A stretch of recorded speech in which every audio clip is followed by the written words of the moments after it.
is a growing citizens movement demanding an explanation of chemtrails.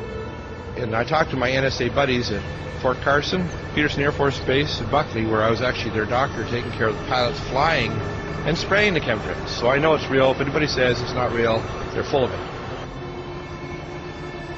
It's not the same as conducting some localized test for some defensive project. This is open air operations. It's not a test. This thing is in place.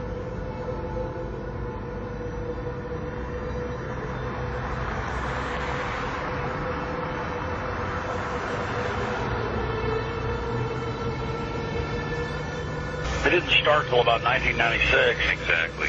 And, growing up my whole life, a condensation trail district, the 20 seconds, a minute, 2 minutes. And now it can be in the summer at like 4,000 feet, and there's these big clouds behind jets. Some jets leave it behind, leave a trail behind them. Other jets at the same flight level, same altitude don't.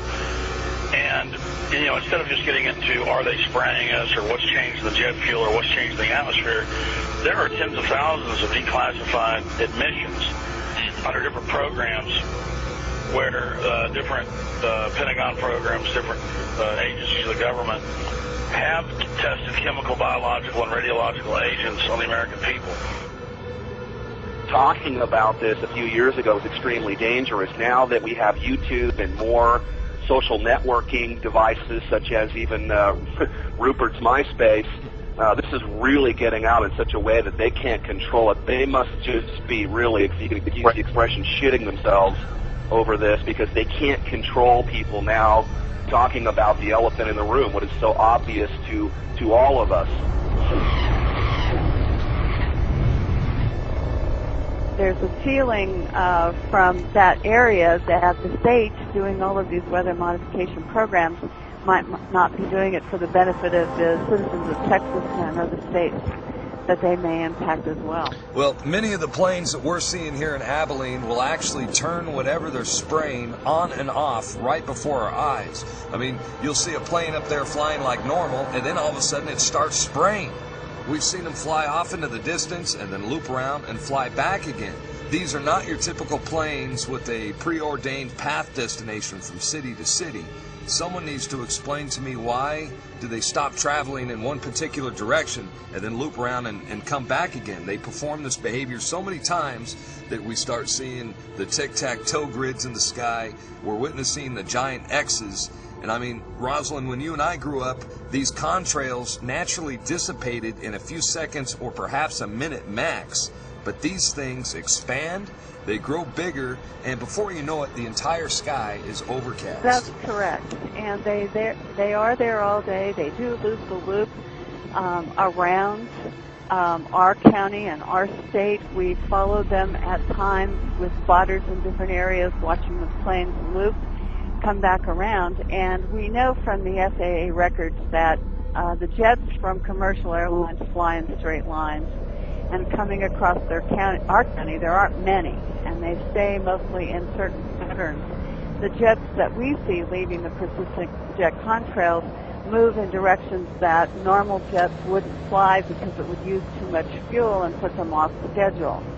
And the jets that we see here do loops. We've got pictures of them looping the same X's and crosshatches.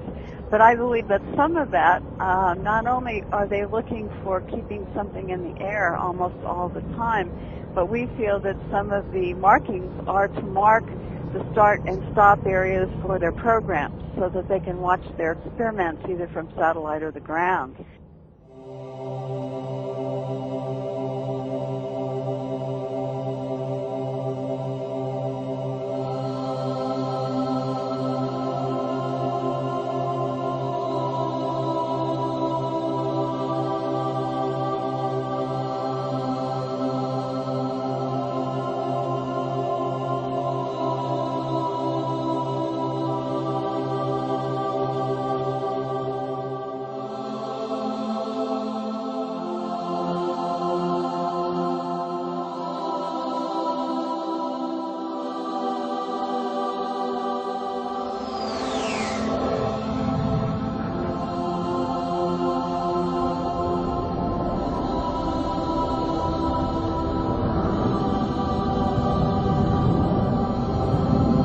Why do they want to keep this quiet? Why aren't they talking about this? Why don't they want us talking about it? And you can only come to the conclusion that they're hiding something. Now, do you believe that this is a full-scale secret operation that includes not only the U.S. but Europe and the rest of the world?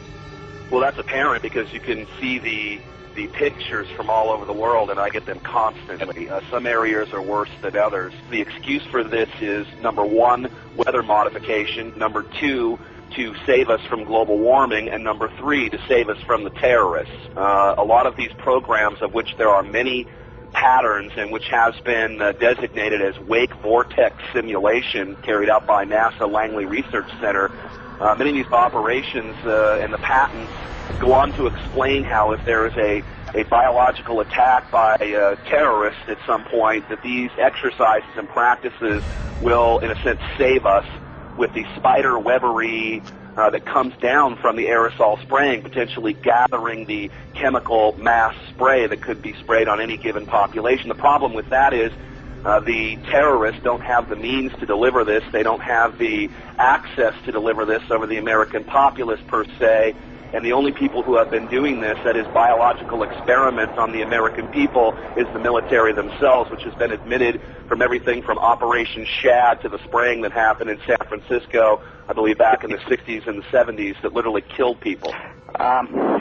Again, I may not be able to ascribe intent, but what I can say is that it is expected that there will be increased mortality as well as the potential of a huge host of unknown pathogens that we are subject to, and this is not based on speculation. There's a whole arena of biological research that we haven't even begun to touch on. Could a strange substance found by a Southwest Arkansas man be part of a government found in our sample? At a community in San Bernardino Mountains has a real mystery on its hands. The official explanation here is that jet contrails are causing strange lines in the sky. What effects barium has on the body. Short-term exposure can lead to anything from stomach to chest pains. Long-term exposure causes blood pressure problems. Ryan addressed concerns by chemtrail researchers that barium could be meant to wear down a person's immune system. You're talking about dominating our air supply without the human consent in a way that is difficult for many of us certainly to conceive, and certainly many of us refuse to accept it even in the light of sufficient and overwhelming evidence.